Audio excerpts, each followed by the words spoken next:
Another day, another video na naman ang ating gagawin. So it's Sunday nga, family day. Dito lang kami sa bahay.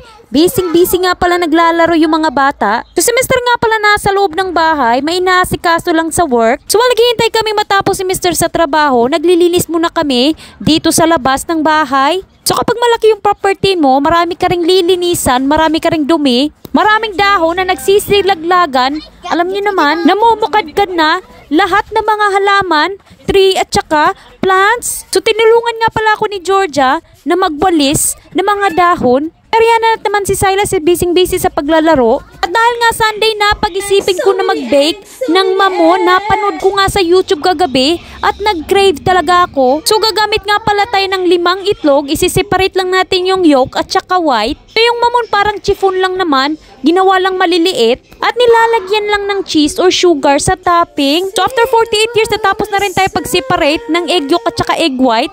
Mag-add lang tayo sa yolk ng sugar, oil, milk. I-mix lang natin ito together, halu-haluin hanggang sa maghalo-halo lahat ng mga sangkap. So yung mamon, kapag nakikita ko talaga sa mga tindahan na binibenta, naglalaway talaga ako. Unfortunately, medyo mahal yung mamon para sa akin noon.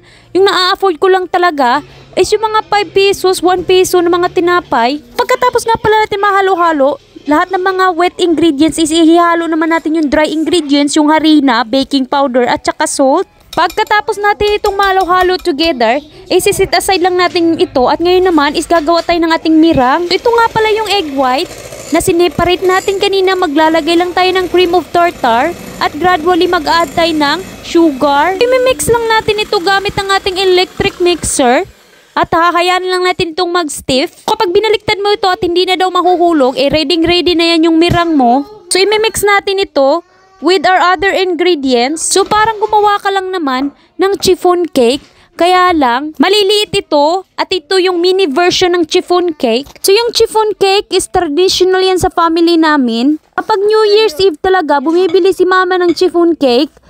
At naamoy ko talaga, napakasarap. Iniwa-hiwa pa namin yan into pieces para lang mahati namin ng buong magkakapatid at buong pamilya. Ito na ilalagay na natin sa ating muffin cups, yung ating butter. So ibibake nga pala natin ito sa oven for 170 degrees Celsius, around 20 to 25 minutes or hanggang sa ma-brown na siya. Pagkatapos nga pala, kukuhanin lang natin yung wrapper, isa-isa. At ngayon naman is maglalagay tayo ng melted butter. Si Mr. nga pala ayaw niya na may cheese sa topping ng mamon.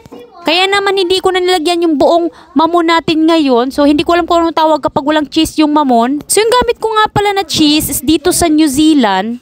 Masarap siguro kung gamit mo is cheddar cheese o yung Edin cheese. So yun na, ready na yung ating cheesy mamon. Dad, this is my mamon! We didn't put anything in there because you don't like it. So let's... With the Western! With the cupcake. No, this is the... You can have it too. Sponge cake. Mom, yay! Mommy, do like Chachow. 10 out of 10? Mamon. Mamon. Mamon. Yes, mamon. Mamon. Super soft? Spongy. Yeah. They sell it in Goldilocks. Would I paper? Why would we wet it in the bag? Yes, Mamon, come on, have a try. Do you want cheese or you can half of it if you don't want a whole lot. Cheese. Yana, you like it? Do you love it? How what's the rating? A little bit. What's the rating? What's the rating of mommy? Huh? I give it a 10 out of 10. Yeah, you love it? So guys, thank you for watching this video. I hope nag-enjoy kayo at sa susunod naman na vlog. Bye!